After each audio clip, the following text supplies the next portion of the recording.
Perú Cultural, Canal Peruano de Cultura, presenta a Ricardo Palma y sus tradiciones peruanas.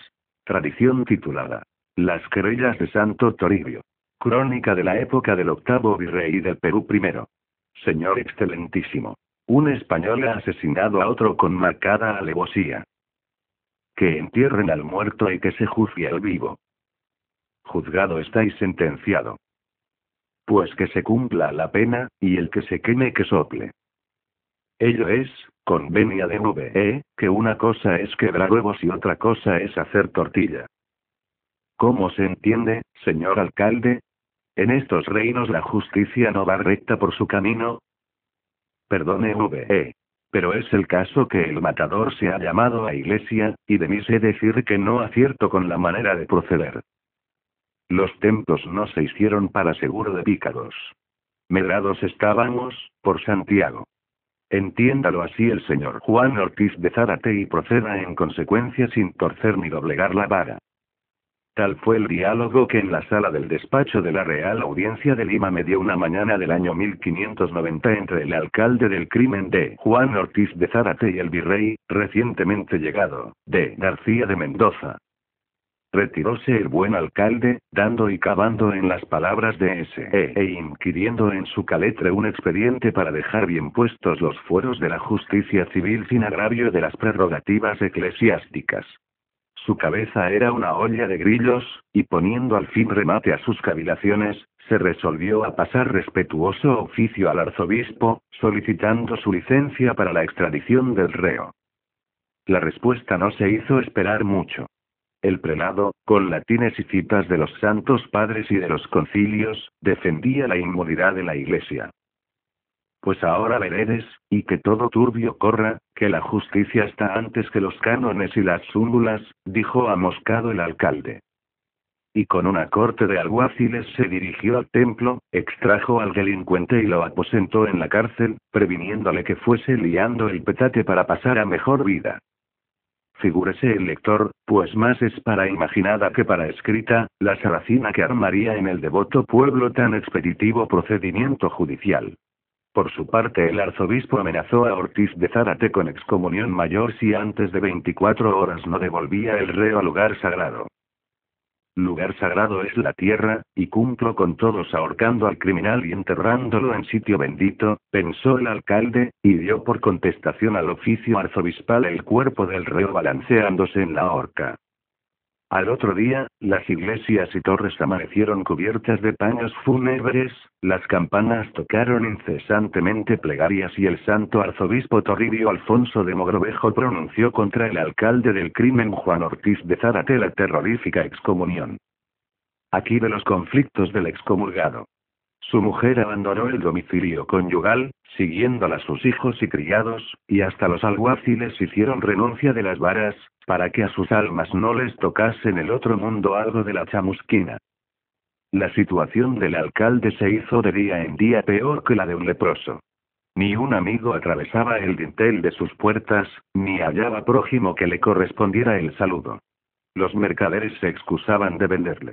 Sus deudores se creían en conciencia obligados a no pagarle, y si en la calle le venía en antojo encender un cigarrillo o beber un vaso de agua, no hallaba alma caritativa que lo amparase con fuego líquido. La cuerda se rompe por lo más delgado. ¿No habría sido justo excomulgar también a ese, pensaba el pobre excomulgado en la soledad de sus noches. Aburrido de tanta calamidad, se puso un día de rodillas en la puerta del templo, con la cabeza descubierta, las espaldas desnudas y una soga al cuello. Llegó el arzobispo de gran ceremonial, le dio con una vara de membrillo 3 golpes en las espaldas, le pronunció el sermón del caso y la oveja quedó restituida al redil de la cristiandad. Las campanas se echaron a vuelo, hubo fiestas y mantel largo en los conventos, y aquí paz y después gloria. Aquel mismo día hizo Ortiz de Zárate renuncia de su empleo, y cuentan que el virrey dijo a sus compañeros de audiencia: aceptémosle su dimisión a ese bellaco. Pues no servirá nunca por entero ni a Dios ni al diablo. Y antes de proseguir sacando a plaza las querellas entre el santo arzobispo y el excelentísimo señor de García Hurtado de Mendoza, segundo marqués de Cañete y octavo virrey del Perú, parece oportuno hacer una ligera reseña histórica de la época de su gobierno. Cuando de Andrés Hurtado de Mendoza, primer marqués de Cañete, era en 1558 virrey del Perú, su hijo de García, como gobernante de Chile, se conquistó una gran reputación venciendo a los araucanos, enviando expediciones exploradoras a Magallanes, fundando ciudades de la importancia de Mendoza, y dictando ordenanzas acertadas para el progreso y bienestar de los pueblos que le estaban confiados. Cuando falleció el virrey, de García volvió a España, donde Felipe II le colmó de honores, lo hizo su embajador en Venecia y más tarde lo envió a gobernar en América los mismos pueblos que 30 años antes había mandado su progenitor. Hizo de García su entrada en Lima el 6 de enero de 1590, acompañado de su esposa doña Teresa de Castro y de muchas familias que venían con ellos desde España. La recepción fue de lo más solemne y la ciudad estuvo durante 8 días de gala y regocijo. Aconteció en ellos que habiendo ido el arzobispo a visitarlo en palacio, vio bajo el dosel un solo sillón ocupado por de García. El prelado arrastró otro de los sillones que había en el salón, y colocándolo junto al del virrey le dijo: «Bien sabemos aquí, que todos somos del consejo de S.M. Hurtado de Mendoza frunció el entrecejo, y desde este día trató con frialdad cortesana a Toribio de Mogrovejo. El país veía en el marqués de Cañete a su salvador. Pues destruida por los ingleses la famosa escuadra que Felipe II denominó la Invencible, Elizabeth de Inglaterra lanzaba empresas piráticas contra las colonias españolas. El nuevo virrey organizó en el acto la defensa de la costa y formó una escuadrilla, cuyo mando fue confiado a de Bertrán de Castro, hermano de la virreina. Los piratas, a las órdenes de Ricardo Hawkins, a quien llaman muchos cronistas Ricardo Aquines, habían hecho un buen botín en Valparaíso y otros puertos y se dirigían al Callao.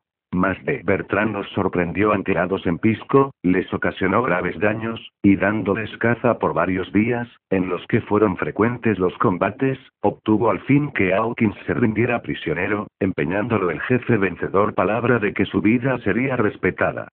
La audiencia no quiso acatar el compromiso contraído por el marino español y condenó al pirata a ser ahorcado en la plaza de Lima. Mas el de Castro se revistió de energía y apeló al monarca, quien asintió a su deseo y desaprobó el fallo de los oidores.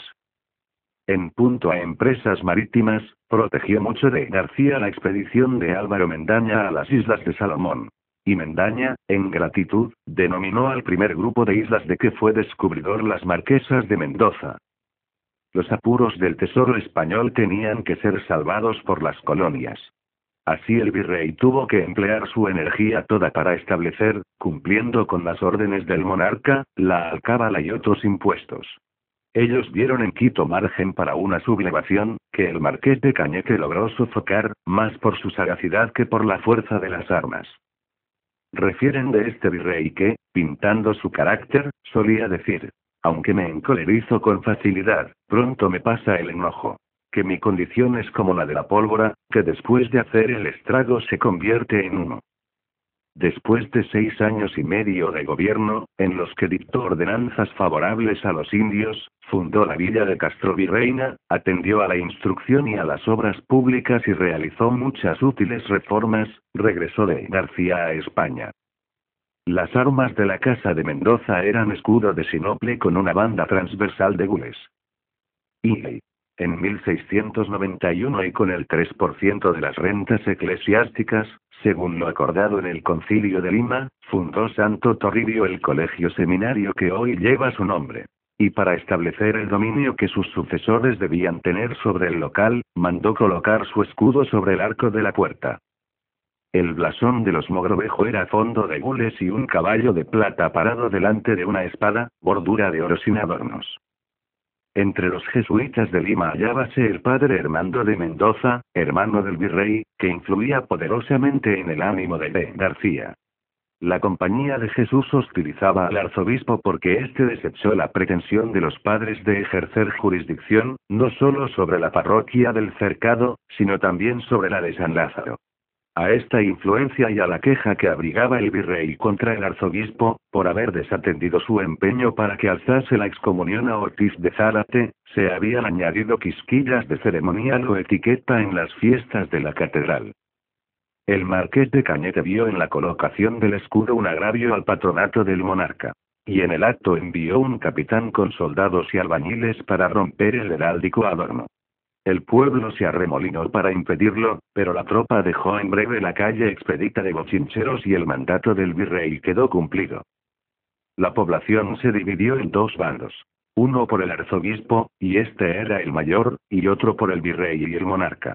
Al fin, y para devolver la tranquilidad a los ánimos inquietos, se recibió en Lima una real cédula de Felipe II, fechada en Madrid el 20 de mayo de 1592, la cual dice en conclusión: Marqués de Cañete, mi visorrey, gobernador y capitán general de esos reinos del Perú, os mandamos que dejéis el gobierno y administración de dicho colegio seminario a la disposición del arzobispo y también el hacer la nominación de colegiales, conforme a lo dispuesto en el Santo Concilio de Trento y en el que se celebró en esa ciudad de los Reyes el año pasado 83. Y asimismo que en las casas de dicho colegio pueda poner sus armas, si quiere, con tal que también se pongan las mías en el más preeminente lugar, en reconocimiento del patronato universal que por derecho y autoridad apostólica me pertenece y tengo en todas las Indias. Como se ve, la cédula es conciliadora y puso término sagaz a la querella. Como Luis XI de Francia, Felipe II el fanático acataba mucho a Roma. Pero en punto al patronato no le cedía un átomo. El escudo del rey se colocó en la puerta del seminario, pero Santo Toribio no quiso poner debajo el emblema arzobispal, conducta que Felipe II no calificó de humilde y que acaso tuvo en cuenta más tarde para humillar al prelado. Y el duque de Sesa, embajador de España en Roma, dio cuenta al rey de que el arzobispo de Lima había pasado un memorial al Padre Santo, consultándolo sobre varios puntos que afectaban al patronato y quejándose de que Felipe II autorizaba a los obispos de América para tomar posesión, salvando algunas formas canónicas, y de que se le negaban recursos para sostener el seminario. A la vez, el Consejo de Indias recibía informaciones idénticas, transmitidas por el Marqués de Cañete y por los obispos del Tucumán y de Charcas. Entonces se expidió la Real Cédula de 29 de mayo de 1593, que dice: enviaréis llamar al arzobispo al acuerdo y en presencia de la audiencia y sus ministros, le daréis a entender cuán indigna cosa ha sido a su estado y profesión haber escrito a Roma semejantes cosas. Pues ni es cierto que los obispos tomen posesión de sus iglesias sin bulas, ni tampoco que mi Consejo de las Indias le impida la visita de sus hospitales y fábrica de su arzobispado, que bien sabe que los hospitales de pueblos de españoles son de mi patronato y están exentos de su jurisdicción en lo temporal, pues en lo espiritual le queda la visita libre, como la tiene y ha tenido, sin que en esto, ahora ni en ningún tiempo, se le haya puesto impedimento. Y que también es incierto lo que elijo acerca de que no tenía con qué sustentar el colegio seminario. Pues, como es notorio, en el concilio que en esa ciudad se celebró y que fue aprobado por la autoridad apostólica, se le adjudicaron 3% de las rentas eclesiásticas. Y entendido todo esto, le diréis asimismo que si bien fuese justo mandarle llamar a mi corte para que se tratara de ese negocio más de propósito y se hiciera una gran demostración, cual lo pido su exceso, lo he dejado por lo que su iglesia y ovejas pudieran sufrir en tan larga ausencia de su prelado. Pero el que debe sentir mucho que su mal proceder haya obligado a satisfacer en Roma, con tanta mengua en su autoridad denota en la elección que yo hice de su persona. Pues se deja entender lo que se podrá decir y juzgar en relación tan incierta, y esto en quien ha recibido de mí tantas mercedes y honra. Y de su respuesta y demostración que hiciere me avisaréis. Citado Santo Toribio, compareció ante la Real Audiencia, presidida por el virrey, y oyó de pie la lectura de la tremenda filípica. Terminada esta, dijo el arzobispo: enojado estaba nuestro rey. Sea por amor de Dios. Satisfacémosle, satisfacémosle, satisfacémosle. Tal fue la última querella del arzobispo Toribio de Mogrovejo con el poder civil. Nos creemos obligados a terminar esta tradición con una breve noticia biográfica del prelado. Toribio Alfonso de Mogrovejo nació en Mayorga, ciudad del antiguo Reino de León en España, y entró en Lima con el carácter de arzobispo el 21 de mayo de 1581. Acompañáronlo su hermana doña Agrimanesa y el marido de esta de Francisco Quiñones, que fue corregidor y alcalde del Cabildo y que, bajo el gobierno del Marqués de Salinas, pasó con tropas a Chile para sofocar una insurrección de los araucanos. Hizo 3 visitas diocesanas y celebró 3 concilios provinciales, siendo uno de ellos muy borrascoso por una cuestión que promovió el obispo del Cuzco, de Sebastián del Artaún, apoyado por los obispos del Tucumán y Charcas. Fundó el monasterio de Santa Clara, y erigió las capillas de las divorciadas y Copacabana con una casa de asilo para mujeres. La caridad de Mogrovejo fue verdaderamente ejemplar. No solo agotaba sus recursos para socorrer a los necesitados, sino que aún recurría a la fortuna de su hermana. Una ocasión, no teniendo que dar, regaló el candelabro de plata de su dormitorio, quedándose el arzobispo con la bujía en la mano. A doña Agrimanesa y a su marido les hacían poca gracia las larguezas del deudo, y por más que lo intentaban, no conseguían nunca atarlo corto. Una curiosa anécdota de su ilustrísima. Cierta noche pasaba con un familiar por la puerta del palacio del virrey. El centinela dio la voz de: «Alto. ¿Quién vive?» «Toribio», contestó el prelado. «¿Qué Toribio?» «El de la esquina». Con esta respuesta salió el oficial de mal talante a reconocer al burlón, prometiéndose hacerlo dormir sobre una tarima, del cuerpo de guardia.